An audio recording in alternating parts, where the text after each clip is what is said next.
सभी दोस्तों को अभिषेक चौधरी की तरफ से प्यार भरा नमस्कार। और मैं आशा करता हूं कि आप सब लोग ठीक होंगे, स्वस्थ होंगे और अपने घर पर अच्छे से पढ़ाई कर रहे हो। जैसा कि आप सब लोगों को पता है कि हम आज इंडियन पॉलिटी और कॉन्स्टिट्यूशन से जुड़ी हुई एक सीरीज चला रहे हैं, जिसकी सीरीज में ये हमारा लेक्चर नंबर 2 है। इसमें आज हम भारत का जो ऐतिहासिक जो संवैधानिक डेवलपमेंट है उसके बारे में हम यहाँ से बात करेंगे। मतलब इंडियन कॉन्स्टिट्यूशनल हिस्ट्री, भारत का जो संवैधानिक इतिहास है उसके बारे में, कैसे कैसे हमारा संविधान इवॉल्व होता है उसके बारे में हम यहाँ पर बात करेंगे। जनरली होता क्या है, इस वाले सेक्शन को ज़्यादातर टीचर छोड़ देते हैं क्योंकि यह बहुत ज़्यादा फैक्चुअल है और बहुत ही ज़्यादा माथापच्ची वाला है, ठीक है। लेकिन यहाँ मैं आपको इसको कवर कराऊंगा बहुत ही अच्छी तरीके से और पूरी तरीके से मैं आपको यहाँ पर इसे समझाने की कोशिश करूँगा। तो आपको ये जो मैं कराने वाला हूँ लेक्चर, चाहे आप यूपीएससी से लेके जुडिशरी का एग्ज़ाम दे लीजिए, पीसीएस का एग्ज़ाम दे लीजिए, सीजीएल का एग्ज़ाम, किसी भी दरोगा का एग्ज़ाम या फिर कांस्टेबल का एग्ज़ाम इवन देते हैं, टीचिंग का हो, कोई भी हो, तो पॉलिटी से अगर क्वेश्चन पूछा जाता है तो यहाँ से बड़ी आसानी से आप लोग कर पाएंगे, ठीक है।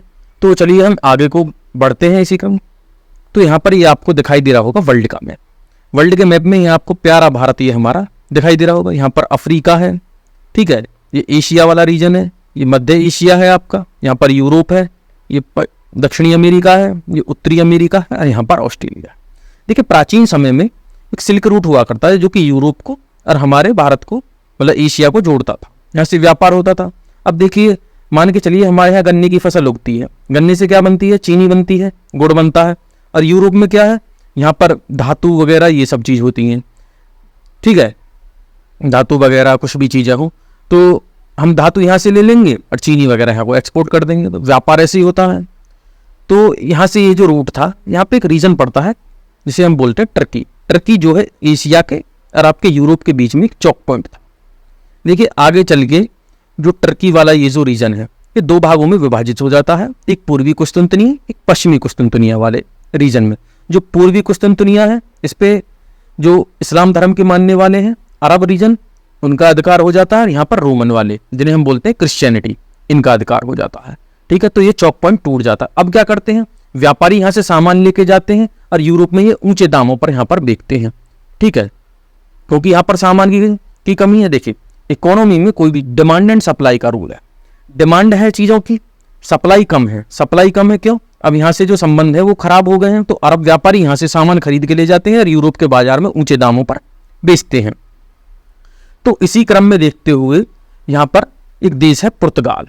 पुर्तगाल में क्या होता है, अब यहाँ से खोजी दृष्टि स्टार्ट होती है, मतलब नई दुनिया की शुरुआत यहाँ से होती है क्योंकि नए नए इन्वेंशन दुनिया में शुरू हो जाते हैं।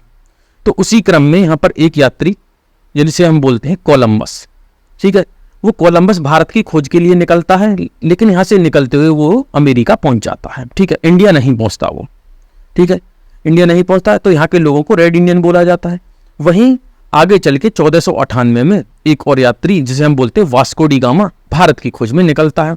अब वो यहाँ से निकलता हुआ भारत की खोज में आपका यहाँ से, इसे बोलते हैं केप ऑफ गुड होप, ठीक है, होता हुआ मेडागास्कर वाले रीजन से यहाँ से इंडिया में है पहुँचता है, केरल वाले तट पर। केरल पे यहाँ के एक शासक हैं जमोरिन, जो इसका बड़ी ही गर्मजोशी के साथ स्वागत करते हैं।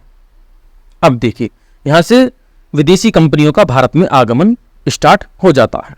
अब देख सबसे पहले देखिए भारत में आने वाले लोग थे पुर्तगाली, जो कि 1498 में आते हैं।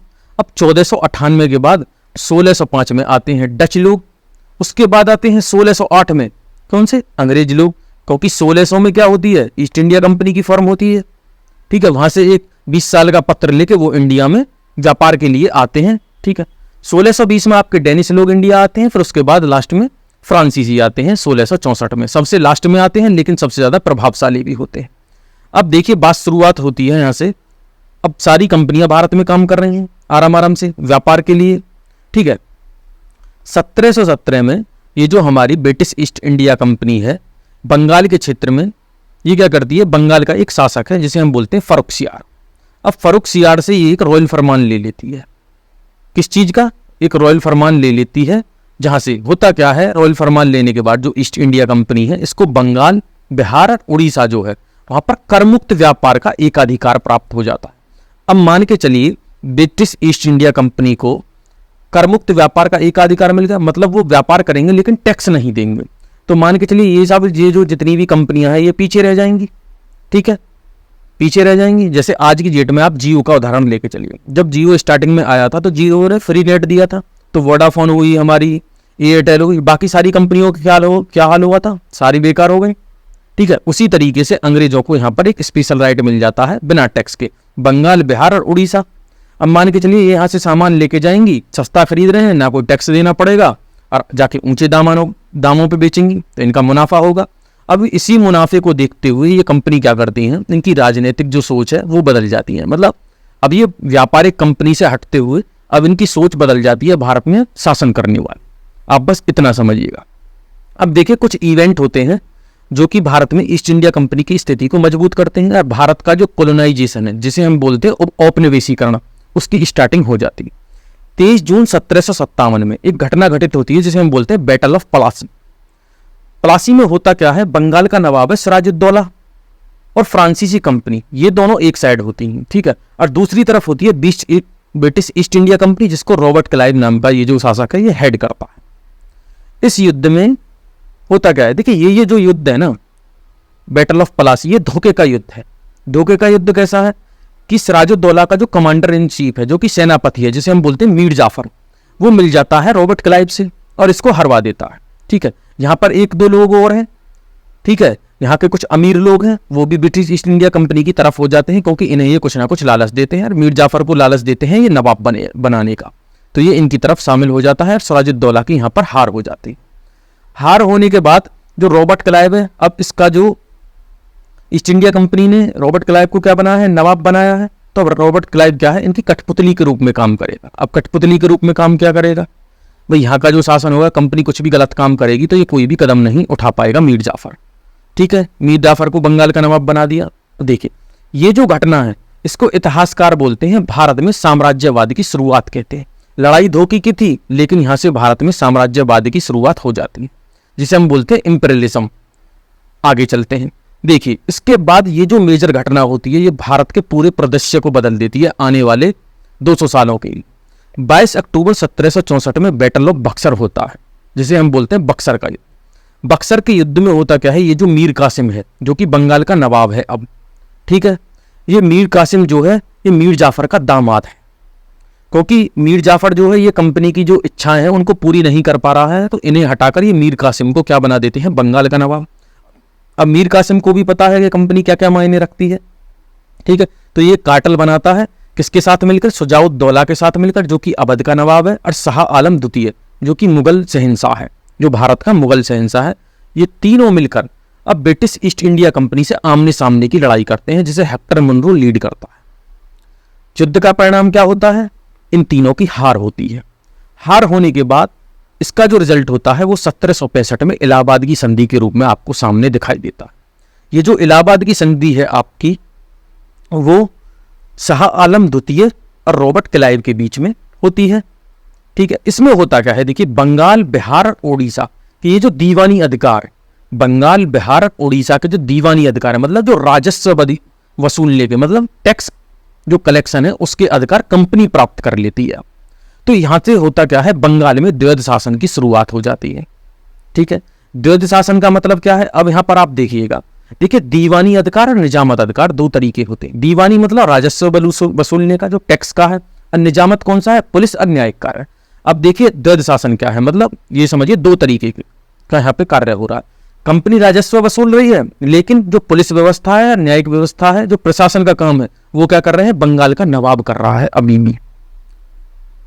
अब इससे क्या होगा, वहां का जो राजकोष है, अब देखिए टैक्स तो मिल नहीं रहा है, और ऊपर से एक्सपेंडिचर और हो रहा है, चीजों पे खर्चा हो रहा है प्रशासन पे। भाई पुलिस भी है, ठीक है, पूरा का पूरा प्रशासन है, उनको तनख्वाह भी देनी पड़ रही है, लेकिन पैसे हैं नहीं, तो व्यवस्था कोलैप्स कर जाएगी। ठीक है, और अंग्रेजों ने भी क्या किया, भाई अगर अंग्रेज अपने पास पुलिस और न्याय व्यवस्था उसी टाइम पे रखते तो यहाँ पर इनको खर्च करना पड़ता पैसे, लेकिन उन्होंने नहीं रखा। ठीक है, देखिए इस ट्रीटी से होता क्या है, ये जो संधि होती है इलाहाबाद की संधि 1765 में, यहाँ से राजनीतिक अंग्रेजों की, ठीक है, राजनीतिक और संवैधानिक भागीदारी को भारत में चिन्हित कर दिया। ये एक मेजर इवेंट है जिसने भारत में आगे आने वाले 200 सालों के लिए बता दिया कि भारत में आखिरकार राज कौन करने वाला है। ठीक है, उसके बाद ये क्या करते हैं, मीर जाफर का जो पुत्र है, ठीक है, नजीमुद्दौला, इसको नाम मात्र की कठपुतली बनाकर गद्दी पर बिठा दिया जाता है। जो कि ये शासन करता रहता है, क्योंकि द्वैध शासन चल रहा है जो कि 1765 से 72 के बीच में चलेगा। ठीक है, 1772 में वॉरेन हेस्टिंगस, कौन? Warren Hastings. वारेन हेस्टिंगस क्या करता है? द्वैध शासन की समाप्ति कर देता है। ठीक है, और बंगाल के नवाब को शासन कार्य से पूर्ण रूप से मुक्त कर देता है। वो क्या करता है? जो बंगाल का नवाब है उसको जो शासन कार्य जो ये कर रहा है, पुलिस या न्यायिक व्यवस्था जो यहाँ शासन कर रहा है, इसको पूर्ण रूप से मुक्त कर देते हैं और इसको 16 लाख रुपए पर की पेंशन देकर यहाँ से बाहर भेज देते हैं कि जाइए, आपका अब कोई काम नहीं। ठीक है, उसके बाद देखिए होता क्या है। 1773 में, एक मिनट पेंसिल ले लेता हूं दूसरे, 1773 में आप सब लोगों को पता है कि 1773 में एक रेगुलेटिंग एक्ट आता है, रेगुलेटिंग एक्ट बनता है। देखिए रेगुलेटिंग एक्ट से क्या तात्पर्य है? अब यहां से कंपनी जो है भारत पर शासन करना स्टार्ट करने वाली है आराम आराम से 1773 में, क्योंकि बंगाल के नवाब से ये सब चीजें छीन ली गई। अब 1773 के बाद आगे जितने भी हमारे यहां पर एक्ट आने वाले हैं, उसके बाद 1947 तक अब क्या करें? जब तक भारत आजाद नहीं होगा। बीच में क्या होता है? कंपनी का शासन खत्म हो जाएगा 1858 में। 1858 में कब? ठीक है, यहां पर कंपनी अपने हाथ में से, कंपनी के हाथ से शासन चला जाएगा और ब्रिटिश क्राउन के हाथों में यहां से शासन चले जाएगा। 1773 के बाद 1761, आपके 1784, 1782, आपका 1919, 1909, ये जितने भी एक्ट आएंगे, ठीक है, 1935, 1947 तक, जब तक भारत आजाद नहीं हो। तो ये क्या है? भारत का संवैधानिक सुधार होगा। यहाँ से भारत क्या है? गुलाम है, और गुलाम से आजादी की ओर हम कैसे गुलाम है? पर पॉलिटिकली रूप से गुलाम है और लीगली रूप से, क्योंकि कंपनी हमें अपने रूल बनाकर हमें गवर्न कर रही है। अब देखते हैं आगे। देखिए ऐतिहासिक पृष्ठभूमि, अब यहां से कंपनी का शासन स्टार्ट हो जाता है। अब कंपनी भारत में शासन करने वाली। तो सबसे पहला जो यहां पर रेगुलेटिंग एक्ट आता है, जिसे हम बोलते हैं 1773। रेगुलेटिंग माने कंट्रोल करना।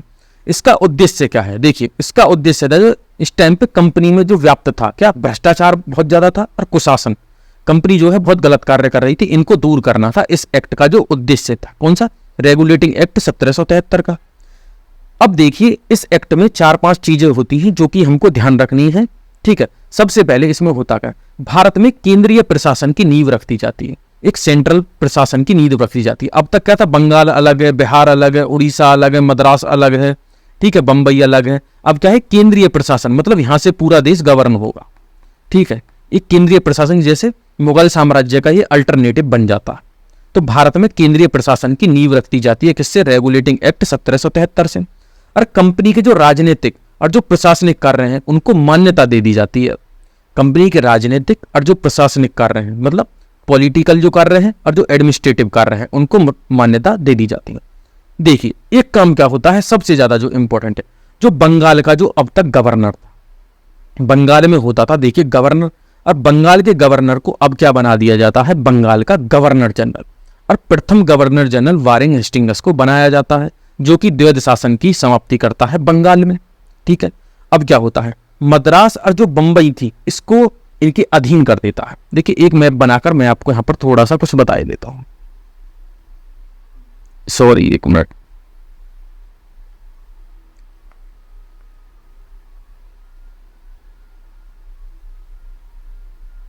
देखिए मैप थोड़ा मेरे से अच्छा नहीं बना है, भारत का बहुत ही बुरा मैप बना है मेरे से। अब यहां पर देख लेते हैं। देखिए यहां पर है बंगाल, ठीक है, यहां पर है मद्रास, यहां पर है बंबई। अब तक क्या थे? अब तक ये तीनों स्वतंत्र थे, लेकिन अब क्या कर दिया? ये जो आपका बंबई है, एक मिनट, बंबई और आपका ये मद्रास, इनको किसके? बंगाल के अधीन कर दिया जाता है। बंगाल में क्या बना दिया जाए? बंगाल का गवर्नर जनरल। अब प्रथम गवर्नर जनरल कौन? वारेन हेस्टिंगस को बना दिया जाता है। अब देखते हैं सर्वप्रथम होता क्या है। सर्वप्रथम सर्वोच्च न्यायालय, जिसे हम बोलते हैं आज की डेट में सुप्रीम कोर्ट, की स्थापना करी जाती है 1774 में। कहां पर? कलकत्ता में, 1774 में। अब आपसे क्वेश्चन पूछा जाता है, कई बार पेपरों में पूछा गया है कि भैया एक चीज बताइए, सर्वप्रथम भारत में सर्वोच्च न्यायालय की स्थापना कहां की गई और कब की गई? तो भारत में जो सर्वप्रथम सर्वोच्च न्यायालय की स्थापना करी गई वो 1773 के रेगुलेटिंग एक्ट के द्वारा 1774 में कलकत्ता में की गई। और क्या होता है, पहली बार कंपनी के लिए एक लिखित संविधान बनता है। देखिए यहां से संविधान की बात आपको आ रही है, क्योंकि यहां से नियम बनने स्टार्ट हो रहे हैं। इसके बाद आपका 1784 में एक्ट आता है, पिट्स इंडिया एक्ट। अब देखिए कंपनी के जो राजनीतिक और वाणिज्यिक कार्य को यहां से अलग अलग कर दिया जाता है। 73 में क्या हो रहा था, कंपनी के राजनीतिक और प्रशासनिक कार्य को मान्यता दी गई, लेकिन यहाँ पर राजनीतिक और जो वाणिज्यिक कार्य हैं, मतलब जो कमर्शियल कार्य हैं, जो कंपनी व्यापार कर रही है, उनको अलग अलग कर दिया जाता है। अब प्रथम बार क्या करते हैं, कंपनी के अधीन जो क्षेत्र आता है, जैसे आपका ये वाला रीजन आ रहा है, बंबई वाला, मद्रास का रीजन, और ये, इसको क्या कहा, ब्रिटिश अधिपत्य का क्षेत्र कहा गया। अब यहां से बोला जाएगा कंपनी के अधीन जो क्षेत्र था, इसको कंपनी का क्षेत्र नहीं बोला जाएगा, इसे बोला जाएगा ब्रिटिश आधिपत्य का क्षेत्र, मतलब ये ब्रिटिश के कंट्रोल में है। और देखिए क्या होता है अगला पॉइंट, ब्रिटिश सरकार का कंपनी पर पूर्ण नियंत्रण। अब यहां से ब्रिटिश सरकार जो है ये एक्ट बना रही है कंपनी को रेगुलेट करने के लिए, क्योंकि यहां पर बहुत ज्यादा भ्रष्टाचार हो रहा है। तो अब क्या होता है, ब्रिटिश सरकार का कंपनी पर पूर्ण नियंत्रण हो जाता है। पूर्ण नियंत्रण क्यों होता है, क्योंकि यहां से जो अंग्रेज जो आदमी थे, जो कंपनी में काम कर रहे थे, वो यहां से जब इंग्लैंड जा रहे थे, वो बहुत ज्यादा पैसे वाले हो रहे थे। तो इसी चीज को देखते हुए उन्होंने इसको रेगुलेट किया। अब देखते हैं कंपनी के व्यापार में हस्तक्षेप की नीति।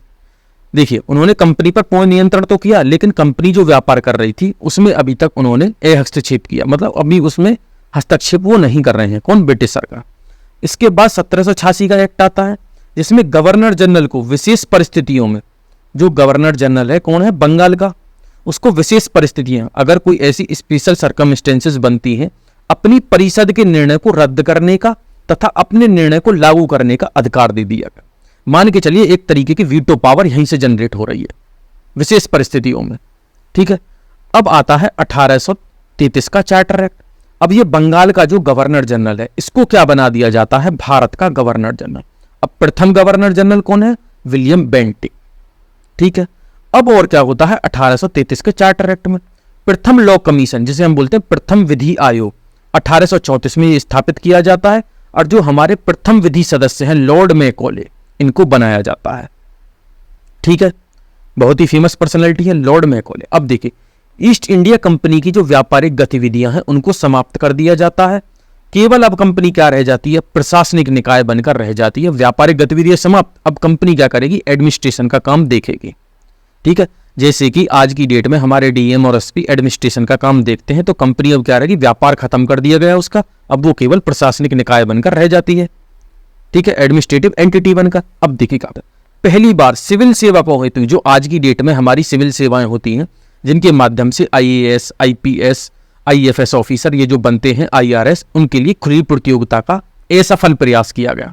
तो आपसे पूछा जा सकता है कि किस चार्टर एक्ट में सर्वप्रथम सिविल सेवाओं की खुली प्रतियोगिता के लिए असफल प्रयास किया गया, तो 1833 के चार्टर एक्ट।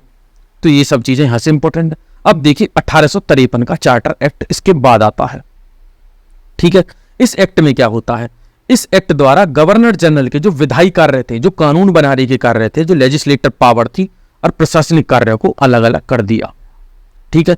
आपको देखिए ये जो चीजें हैं फैक्चुअल हैं, बार बार रिवाइज करनी पड़ेंगी, तभी आप इनको याद रख पाएंगे। देखिए आगे क्या होता है, विधि निर्माण हेतु, जो कानून बनाने हेतु भारत के लिए एक अलग 12 सदस्यीय विधान परिषद का गठन कर दिया। आज की डेट में हमारी पार्लियामेंट कानून बनाती है, ठीक है। ये देखिए कहां से आ रही है, तो विधि निर्माण के लिए जब भारत में 1853 में एक क्या बनाई जाती है, 12 सदस्यीय क्या बनाई जा रही है, एक विधान परिषद बनाई जा रही है, ठीक है।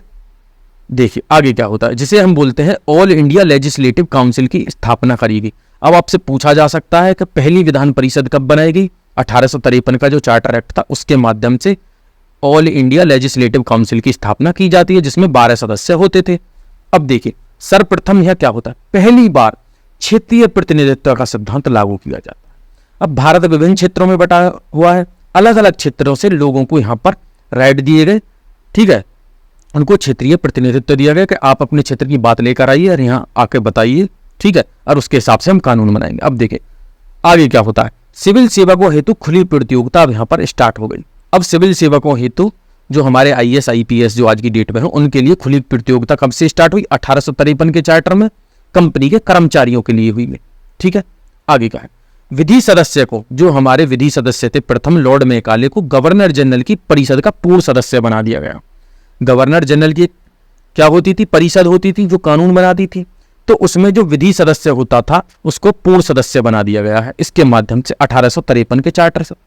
प्रथम बार क्या होता है? केंद्रीय विधान परिषद। प्रथम बार क्या होता है? केंद्रीय विधान परिषद, मतलब सेंट्रल लेजिस्लेटिव काउंसिल बनाई जाती है। जैसे आज की डेट में अलग अलग क्षेत्रों में विधानसभाएं होती हैं और केंद्र स्तर पर क्या है? हमारी संसद है। तो ऐसे ही उस टाइम पर जो सेंट्रल लेवल पर बनाई गई, जो आज की डेट में जिसे हम संसद बोलते हैं, उस तरीके की केंद्रीय विधान परिषद कब बनाएगी? प्रथम बार 1853 के चार्टर। आगे देखते अब क्या होता है? 1857 की क्रांति भारत में घटित हो जाती है। अब 1857 की क्रांति के बाद क्या होता है? देखिए, क्रांति के बाद ब्रिटिश अपनी चीजों को एनालिसिस करते हैं और उसके बाद क्या होता है कि कंपनी का शासन भारत में समाप्त हो जाता है। यहीं से क्या होता है? कंपनी का शासन समाप्त, अब क्या होता है? ताज का शासन, जो कि 1858 से 1947 तक चलता है, जब तक भारत पूर्ण रूप से आजाद नहीं हो जाता है। ठीक है, सबसे पहला काम क्या करते हैं? देखिए, सबसे पहले ही 1858 का भारत शासन अधिनियम आता है। अब तक क्या आ रहे थे आपके? Charter act. चार्टर एक्ट के बाद अब क्या आ रहा है? भारत शासन अधिनियम 1858 से स्टार्टिंग हो जाती है। ठीक है, अब देखिए 1858 का भारत शासन अधिनियम, क्रांति हुई है। अब सबसे पहले क्रांति हुई है तो ये चीज देखनी है कि आगे को ऐसी क्रांति ना हो, इन चीजों को रोकना है। तो इस एक्ट का सबसे पहला उद्देश्य तो यह होगा। अब देखिए, इस एक्ट को बोला क्या जाता है? भाई, जब गलत चीजें थी तभी तो विद्रोह हुआ, तभी तो क्रांति हुई। तो अब क्या करते हैं? अब ये बोलते हैं कि जी हम भारत में कानून लेकर आए हैं, भारत के शासन को अच्छा बनाने वाला अधिनियम, जिसे हम क्या बोलेंगे? 1858 का भारत शासन अधिनियम। एक लॉलीपॉप दे रहे हैं हम, आजाद तो ये करने वाले हैं ने। आगे क्या होता है? अब जो भारत का शासन है वो ब्रिटिश ताज के हाथ में चला जाता है।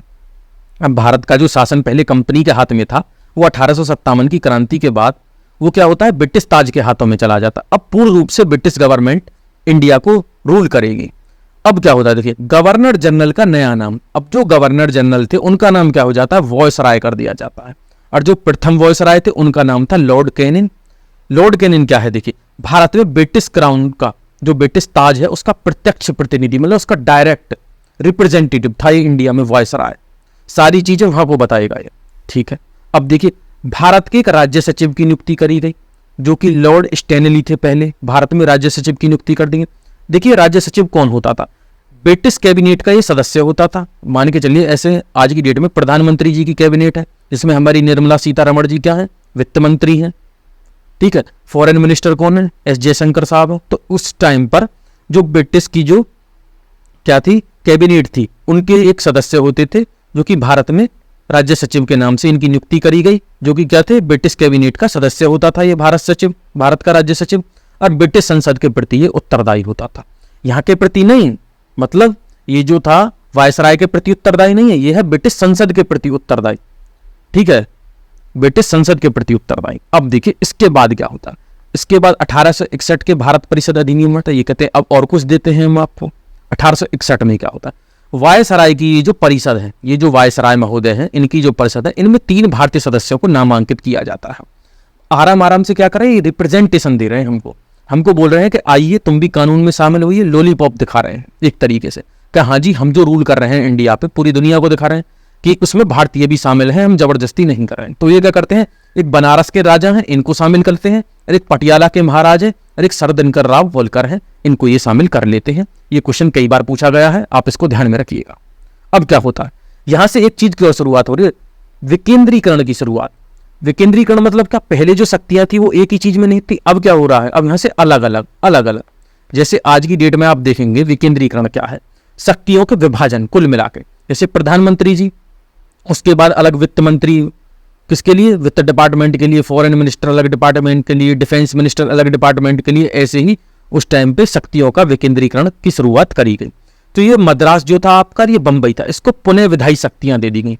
पहले शक्तियां किसके हाथ में चली गई? बंगाल के गवर्नर जनरल के हाथ में चली गई थी, जो कि ये बाद में वायसराय हो गया है, गवर्नर जनरल। ठीक है, अब क्या हुआ कि ये जो अलग अलग हमारी जो प्रेसिडेंसियां हैं, इनको पावर दे दी गई। अब मद्रास को भी पावर दे दी गई, भाई आप भी कानून बनाइए, और बंबई को भी पावर दे दी गई कि आप भी कानून बनाइए अपने हिसाब से। अब क्या होता है? अब यहां से विधान परिषदों का गठन होता है। बंगाल में होता है सबसे पहले विधान परिषद का गठन 1862 में, पूछा जा सकता है फैक्ट के रूप में। पंजाब में होता है 1897 में, और उत्तर पश्चिमी सीमा प्रांत जो आज की डेट में हमारा उत्तर प्रदेश है 1866 में विधान परिषद का यहाँ पर गठन होता है। ठीक है, और क्या होता है 1861 के अधिनियम में, बहुत ही मोस्ट इंपॉर्टेंट है, पोर्टफोलियो प्रणाली की शुरुआत यहां से करी जाती है। देखिए पोर्टफोलियो प्रणाली क्या होती है, एक ही मंत्री को अलग अलग डिपार्टमेंट दे दिए जाते हैं, मतलब एक से ज्यादा डिपार्टमेंट। मान के चलिए प्रधानमंत्री जी हैं हमारे देश में, अब देखिए फॉरेन जो मिनिस्टर हैं उन पे विदेश मंत्रालय है, वित्त मंत्री हैं उन पे वित्त मंत्रालय, लेकिन प्रधानमंत्री अपने पास 4-5 मंत्रालय रखते हैं। तो ये जो है पोर्टफोलियो प्रणाली। तो जो वायसराय की जो परिषद का जो सदस्य था वो एक या एक से ज्यादा विभाग अपने पास रख सकता था। ठीक है, मतलब वो फॉरेन मिनिस्टर भी बन सकता है, विदेश मंत्री भी बन सकता है, राजस्व मंत्री भी बन सकता है आपका, ठीक है, कृषि मंत्री भी बन सकता है, ठीक है, कई विभाग रख सकता था एक से ज्यादा। तो यहां से पोर्टफोलियो प्रणाली की शुरुआत 1861 के भारत परिषद अधिनियम, ध्यान रखना है, बहुत ही ज्यादा इंपॉर्टेंट।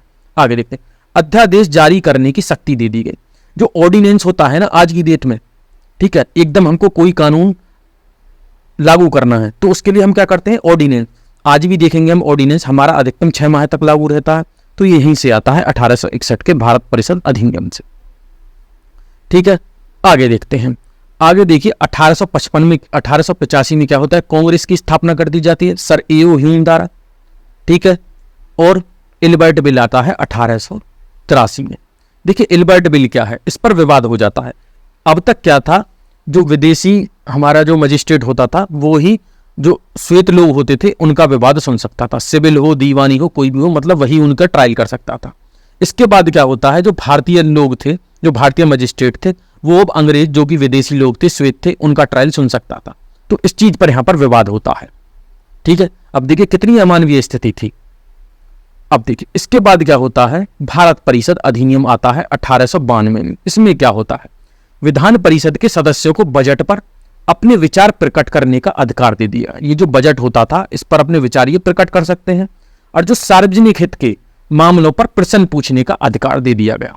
जो सार्वजनिक हित के मामले हैं, मान के चलिए जैसे आज की डेट में अभी क्या हुआ, एमजी कर जो अस्पताल है उसमें क्या है, एक बहुत ही अमानवीय घटना होती है एक डॉक्टर के साथ, लेडी डॉक्टर के साथ, जो कि बहुत ही ज्यादा जघन्य अपराध होता है बलात्कार के रूप में। तो ऐसा कोई भी मैटर है, जैसे आज की डेट में पार्लियामेंट चली, तो उसमें हम उठा सकते हैं सार्वजनिक हित का क्वेश्चन, जो कि 12 से 1 बजे के बीच में हम कभी भी उठा सकते हैं। ठीक है, तो ऐसा ही उस टाइम पे सार्वजनिक हित का कोई भी मामला था, उस पर प्रश्न पूछने का अधिकार था। आप क्वेश्चन पूछ सकते हैं और उसका काउंटर क्वेश्चन भी कर सकते हैं, अनुपूरक क्वेश्चन भी। अनुपूरक जो क्वेश्चन होता था उसका प्रश्न का अधिकार नहीं था आपको, और न ही मतदान का अधिकार था। मतलब किसी भी मुद्दे पर वोटिंग होने लगे उसका भी अधिकार नहीं था, और काउंटर क्वेश्चन भी आप नहीं कर सकते थे उस टाइम से। इसी को वो तो बोलते हैं अधिकारों की। ठीक है, हमको अधिकार ही तो दिए जाते हैं, तो यही तो है कॉन्स्टिट्यूशनल डेवलपमेंट। आराम आराम से अब तक देखिए क्वेश्चन पूछने का अधिकार दे दिया, विकेंद्रीकरण भी कर रहे हैं, अनुपूरक क्वेश्चन इसमें नहीं पूछा जा रहा, आगे चल के ये चीज देंगे, तो ऐसे ही तो संविधान का विकास होगा। ठीक है, अब क्या होता है, निर्वाचन पद्धति का आरंभ होता है, मतलब जो इलेक्टोरल जो एक प्रणाली है उसका शुरुआत किया जाता है, यहां से किया जाना इस एक्ट की प्रमुख विशेषता है। ये चीज आपको यहां पर ध्यान रखनी है। अब देखिए अगला है आपका 1909 का एक्ट, जिसे हम बोलते हैं मार्ले मिंटो सुधार। मार्ले कौन थे, भारत के राज्य सचिव थे, और मिंटो कौन थे, वायसराय। ठीक है, इसे सांप्रदायिक निर्वाचन का जनक भी कहा जाता है। किसको, मिंटो को। सांप्रदायिक मतलब हमारी सोसाइटी में डिवाइड वाली जो पॉलिसी है, डिवाइड एंड रूल वाली, मतलब सांप्रदायिक निर्वाचन का जनक। मतलब जो हिंदू है वो हिंदू को वोट दे सकता है, मुस्लिम मुस्लिम को वोट दे सकता है, सिख सिख को वोट दे सकता है, ये सब चीजें यहां पर ये लेकर आते हैं। ठीक है, सांप्रदायिक निर्वाचन 1909 का एक्ट, जिसे हम मार्ले मिंटो रिफॉर्म भी बोलते हैं। यहां पर क्या होता है, देखिए केंद्रीय और जो प्रांतीय विधान परिषद थी के आकार में वृद्धि कर दी जाती है। अब तक देखिए क्या अधिकार दिया, केंद्रीय विधान परिषद बना दी गई, प्रांतों में विधान परिषदें बनाई जा रही हैं, अब उनके आकार में भी वृद्धि करी जा रही है, ये इसकी विशेषता है। अगला क्या किया जा रहा है, जो केंद्रीय परिषद में जो सरकारी बहुमत को बनाए रखा गया। अभी तक क्या कर रहे हैं, सरकारी बहुमत को भी बनाकर रख रहे हैं, क्योंकि ताकि ये कोई भी बिल लेकर आए तो वो नीचे गिरे ना। ठीक है, क्योंकि इनकी संख्या ज्यादा रहेगी। अब क्या होता है आगे चल के, दोनों स्तरों पर विधान परिषदों में चर्चा कार्यों का दायरा बढ़ाया गया। अब देखिए मैंने क्या बोला था, अनुपूरक क्वेश्चन नहीं पूछने दिया जा रहा था, अब यह चर्चा का दायरा भी बढ़ाया जा रहा है। उदाहरण के तौर पर क्या होता है, अनुपूरक प्रश्न पूछना और बजट पर संकल्प रखना आदि, ये सब चीजें मिल रही हैं। यही तो है कॉन्स्टिट्यूशनल डेवलपमेंट। आराम आराम से हमको अधिकार दिए जा रहे हैं, जिसके लिए हमारे वहां पर फ्रीडम स्ट्रगल उस टाइम पर चल रहा था, जिसके लिए हमारे महात्मा गांधी जी, सुभाष चंद्र बोस, ठीक है, लाला लाजपत राय, पंडित जवाहरलाल नेहरू, ये सब लोग भगत सिंह अपनी फ्रीडम स्ट्रगल में भागीदारी दे रहे थे पूर्ण रूप से। आगे देखते हैं, वायसराय व गवर्नर की जो कार्य परिषद थी में प्रथम भारतीय सदस्य कौन बनते हैं? सत्येंद्र प्रसाद सिन्हा। ये क्वेश्चन पूछा जाता है और उन्हें किसके रूप में नियुक्त किया जाता है? प्रथम विधि सदस्य के रूप में, मतलब लॉ मेंबर के रूप में उन्हें निर्वाचित किया जाता है। अब देखिए, सांप्रदायिक निर्वाचन प्रणाली की शुरुआत करी जाती है। सांप्रदायिक निर्वाचन प्रणाली का जनक कौन है? मिंटो है। शुरुआत कहां से करी जा रही है? आपकी 1909 के एक्ट में, ठीक है। ये सब चीजें आपको यहां पर ध्यान में रखनी है। इसके बाद क्या होता है? इसके बाद ही बहुत ही मेजर एक और एक्ट आता है 1919 का भारत शासन अधिनियम, जिसे हम बोलते हैं मॉन्टेग्यू चेम्सफोर्ड रिफॉर्म। जो मॉन्टेग्यू, ये क्या है? भारत सचिव है, और वायसराय कौन है? आपके चेम्सफोर्ड है। यहां पर क्या होता है? देखिए, प्रांतीय स्वायत्ता दी जा रही है। जो प्रांत है वहां पर क्या दी जा रही है? फ्रीडम दी जा रही है, मतलब स्वायत्ता, अपने कानून बनाइए। और केंद्रीय प्रांतीय विषयों का विभाजन किया जा रहा है। देखिए यहां से क्या हो रहा है, जैसे आज की डेट में आप संविधान में देखते हैं तो 3 तरह की अनुसूचियां होती हैं। एक केंद्रीय, जिसे हम बोलते हैं सेंट्रल सूची, एक स्टेट लिस्ट होती है, कंकरेंट लिस्ट होती है, 3 होती हैं।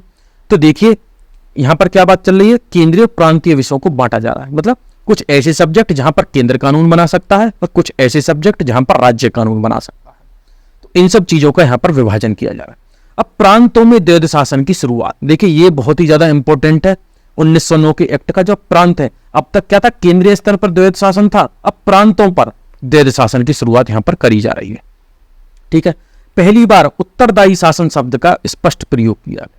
अब ये बोलने का रेस्पॉन्सिबल, हम जो एडमिनिस्ट्रेशन है, जो शासन है, उसकी बात कर रहे हैं। पहली बार ये शब्द यूज किया जा रहा है, ठीक है। देखिए आगे, क्योंकि 1909 में ही क्या हुआ था? प्रथम वर्ल्ड वॉर खत्म होता है। उसके बाद क्योंकि भारत ने अपनी भागीदारी निभाई थी, ठीक है, उसको देखते हुए कुछ चीजें हमको दी जा रही हैं। आगे देखते हैं, लोक लेखा समिति की स्थापना करी जा रही है 1921 में। आज भी जो लोक लेखा समिति है, ये जो हमारे संविधान में ये काम करती है, ठीक है, तो ये कब बनी? 1921 में, बहुत ही ज्यादा इंपॉर्टेंट है। और लंदन में भारत के उच्चायुक्त, जिसे हम बोलते हैं हाई कमिश्नर कार्यालय का सृजन किया गया, ठीक है। देखिए लंदन में जो है भारत की एम्बेसी नहीं होती, वहां पर क्या है? उच्चायुक्त होता है, जिसे हम बोलते हैं हाई कमिश्नर। आई बात समझ में? लोक सेवा आयोग का गठन किया जा रहा है, जो हमारी आज की डेट में जो यूपीएससी है, ठीक है। और स्टेट में क्या होती है? स्टेट का पीसीएस कमीशन होता है, ठीक है। जो लोक सेवा आयोग का गठन 1926 में किया जाता है, ठीक है। और सीमित मताधिकार दिए जाते हैं, किसके आधार पर? वेल्थ, एजुकेशन और टैक्स के आधार पर। देखिए वोटिंग राइट हमें बहुत ज्यादा बाद में आके मिलता है, कोई भी आदमी 18 साल से ऊपर हो जाएगा। आज की डेट में हमारे संविधान की खासियत क्या है? Universal adult franchise. उस टाइम पर क्या था? जो पैसे वाले लोग थे और जो शिक्षित लोग थे और जो ज्यादा टैक्स देते थे, वही क्या करेंगे? वही वोट दे सकते हैं। देख सकते हैं आप कितनी ज्यादा यहां पर अमानवीय तरीके से व्यवहार किया जा रहा है। अब क्या होता है? द्विसदनीय केंद्रीय विधान परिषद का गठन। आज की डेट में जो हमारी संसद है उसमें 2 सदन है, राज्यसभा और लोकसभा। ये कहां से है? द्विसदनीय केंद्रीय विधान परिषद का गठन कब किया जा रहा है? 1919 के एक्ट। आगे देखते हैं। उसके बाद देखिए साइमन आयोग भारत में आता है, भारत में संवैधानिक सुधारों के लिए 1927 में। इसमें 7 सदस्य होते हैं, जो कि 7 के 7 अंग्रेज हैं, और इसी बात को लेकर भारत में इसका विरोध किया जाता है। और लाला लाजपत राय पंजाब में इसका विरोध करते हैं, जिससे उनके सर पर लाठी लगती है और जिसमें उनके सर से ज्यादा खून बहने के कारण उनकी मृत्यु हो जाती है, ठीक है। यहां पर क्या होता है? सांप्रदायिक चुनाव व द्वैध शासन प्रणाली के पक्ष में यहां पर मत दिया जाता है, ठीक है। ये चीज आपको ध्यान में रखनी नहीं है, बस आपको इतना ध्यान रखना है। साइमन कमीशन 1927 में आया और 7 के जो 7 सदस्य थे अंग्रेज थे, और लाला लाजपत राय की सर पर लाठी लगी थी, जिसकी वजह से उनका देहांत हो जाता है। सांप्रदायिक अवार्ड 1932 में आता है, जिसे हम कम्युनल अवार्ड बोलते हैं। इसे कौन लेके आते हैं? ब्रिटिश प्रधानमंत्री रैमजी मैकडोनाल्ड, ठीक है। मतलब मुसलमान को वोट दे सकता है, इसमें ये वाली बात थी, ठीक है। सिख सिखों के लिए वोट देंगे, हिंदू हिंदुओं के लिए वोट देंगे, ठीक है। देखिए इसमें एक चीज और करी जा रही है आगे। अब तक सांप्रदायिक जो पंचायत है, जो अवार्ड है, इसका और ज्यादा इसको बढ़ावा दिया जा रहा है। अल्पसंख्यकों के प्रतिनिधित्व पर एक योजना की घोषणा की गई, जो भारत में अल्पसंख्यक है। देखिए अल्पसंख्यक कौन होगा? कोई भी अल्पसंख्यक होता है किसी रीजन के हिसाब से। मान के चलिए ये कोई रीजन है, यहाँ पर 80% हिंदू है, 20% मुस्लिम है, तो यहाँ पर मुस्लिम कितने होंगे? वो क्या होंगे यहाँ पर? वो होंगे यहाँ पर माइनॉरिटी, अल्पसंख्यक, ठीक है। मान के चलिए यहाँ पर 80% मुस्लिम है और 20% हिंदू है, तो ये क्या होंगे, हम माइनॉरिटी होंगे, हिंदू। ठीक है, अब क्या होता है, देखिए सांप्रदायिकता का विस्तार दलितों तक करने के लिए प्रयास किया गया।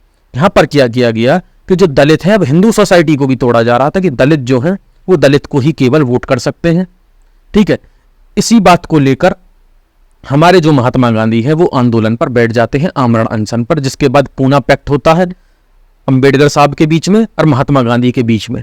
ठीक है, इन सब चीजों को कम करने के लिए होता क्या है, ये बोलते हैं कि हम आपको, गांधी जी ये काम मत करिए, सांप्रदायिक अवार्ड को आप मत लीजिए। ठीक है, क्योंकि 1932 में ही आपका जो तृतीय गोलमेज सम्मेलन होता है, इसमें डॉक्टर अंबेडकर साहब जाते हैं। ठीक है, तभी ये खत्म होता है। आगे देखते हैं 1935 का भारत शासन अधिनियम। आप अगर पढ़ेंगे 1935 के भारत शासन अधिनियम में से हमारे संविधान में बहुत कुछ लिया गया है, तो आप यहां से अब इन सब चीजों को देखिएगा। देखिए, भारत शासन अधिनियम में जो 1935 है, 321 इसमें धाराएं थी और 10 अनुसूचियां थी। आज की डेट में बताइए हमारे संविधान में कितनी अनुसूचियां हैं, 12 अनुसूचियां हैं। ठीक है, अब देखते हैं अखिल भारतीय संघ की स्थापना। अब भारत में क्या किया जाए, एक अखिल भारतीय संघ बनाया जा रहा है।